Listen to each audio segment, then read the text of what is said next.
Although this story is told in the winter, the story we are about to hear begins on a warm summer night. It was on that magic night that a girl named Feather Woman made a wish that came true. Listen carefully as we hear a sacred story of how and why she went to live in the sky, why she returned to Earth, and most important, how it was that she brought to Earth special prayers, sacred items, and instructions to the Blackfeet people on how to conduct their sacred ceremonies. Ni tukska yi pu kuku na tuka a kiksi you ka spoon. One summer night, two young women decided to sleep out under the sky. They gathered their blankets and selected a spot far from their lodges. They gazed at the starry night and talked of many things before they fell asleep.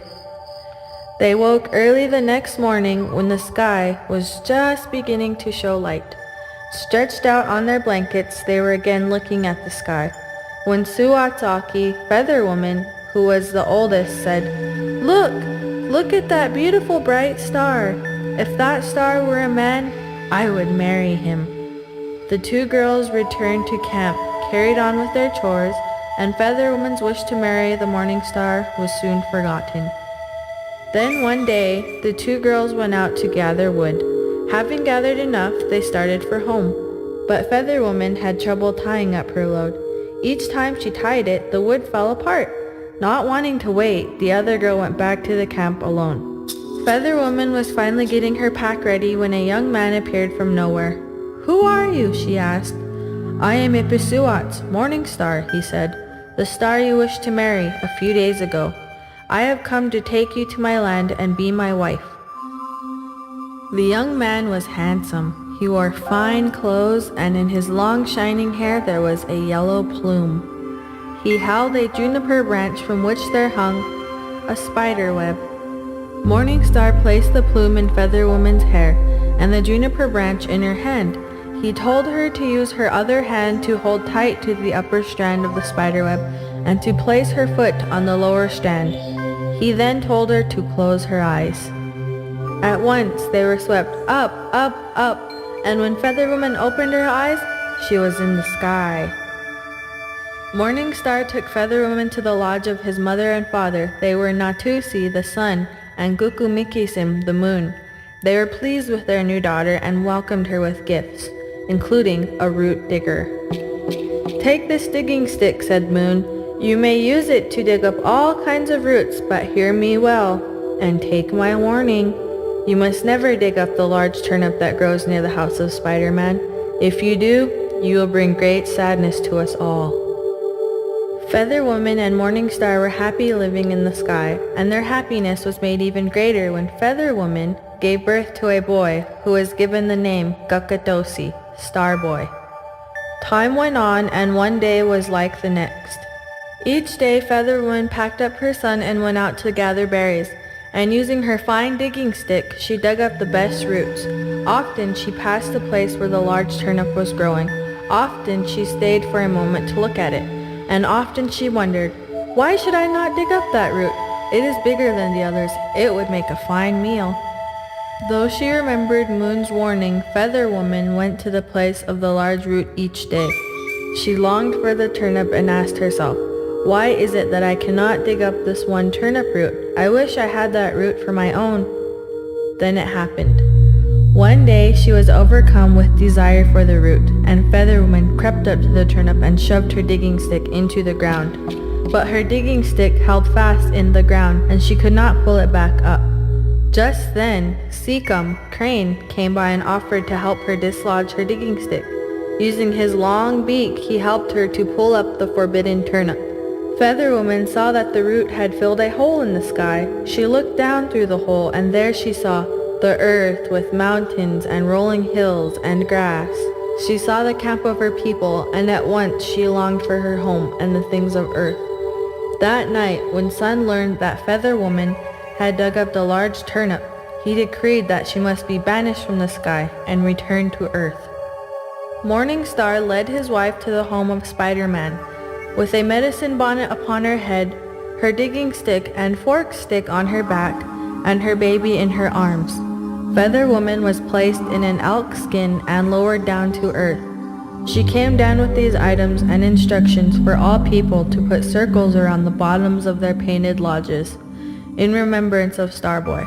On the back they were to place the symbol for the morning star, the giver of dreams, and on one of the front ear flaps the image of the bunch stars.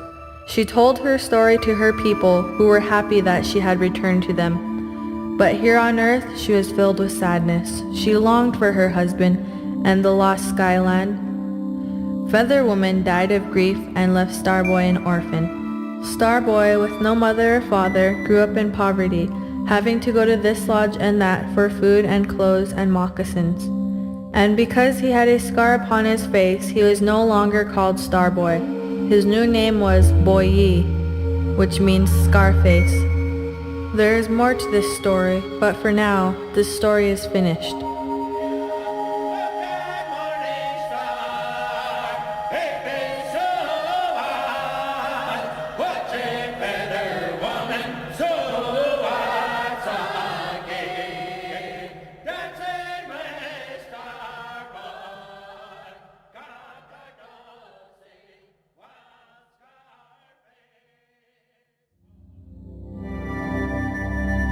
When Blackfeet people watch the comings and goings of the sun, moon, stars, and planets, they see the people and places in their sacred stories.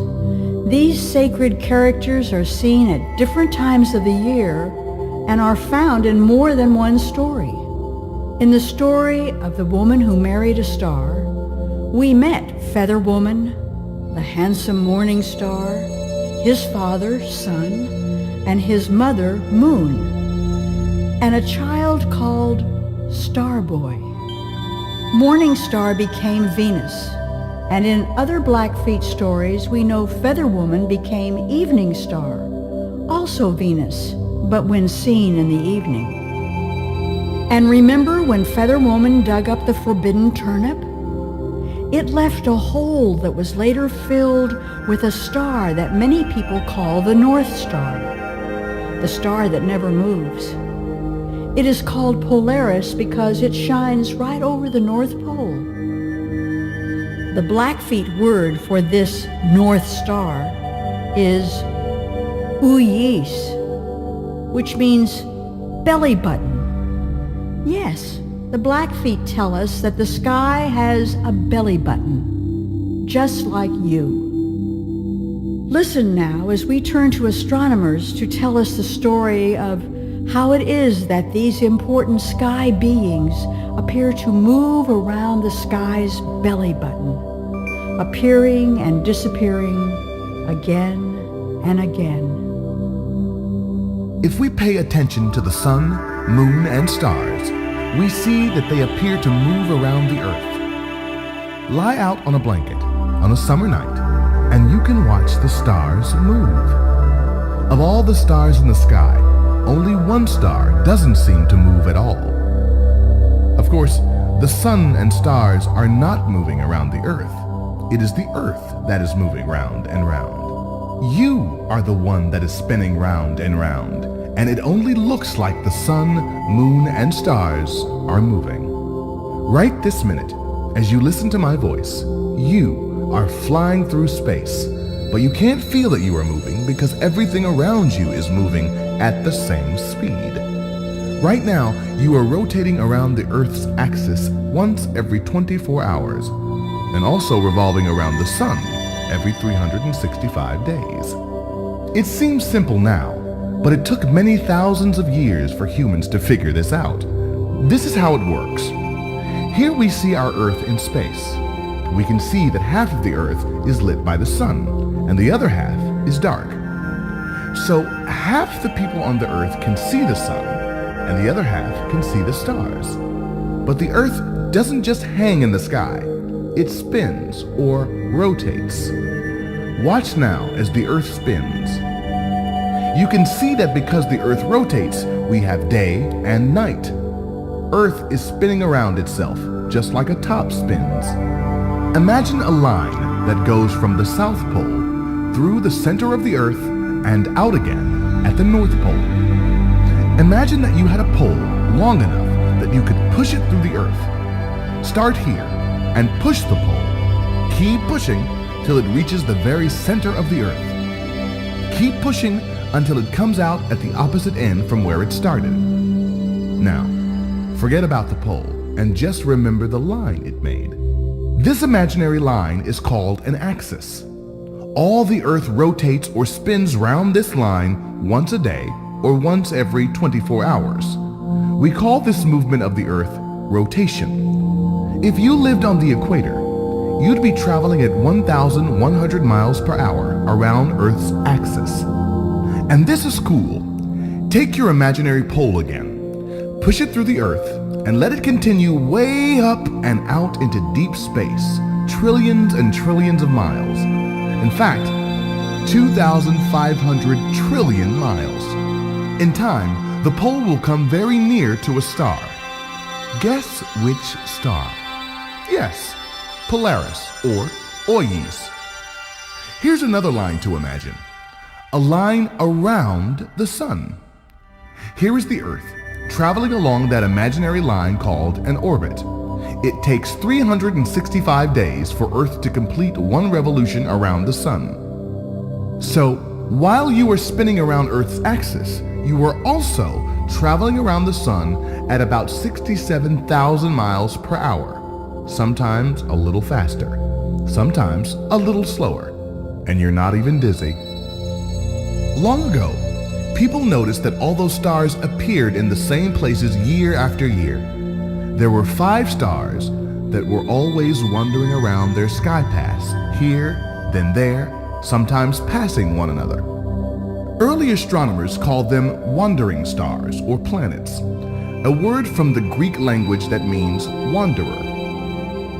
In those times, even the astronomers didn't understand that, like our Earth, each of the planets spins around its axis, and, like our Earth, each planet revolves around the sun, traveling along in its own orbit.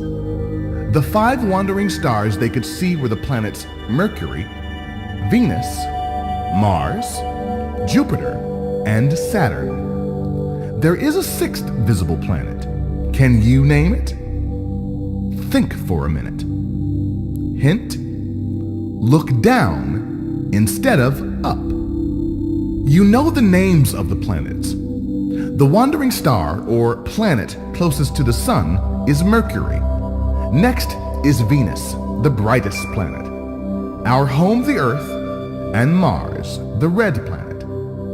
These are the rocky planets. Next out is the great Jupiter, and then Saturn, both made of gas.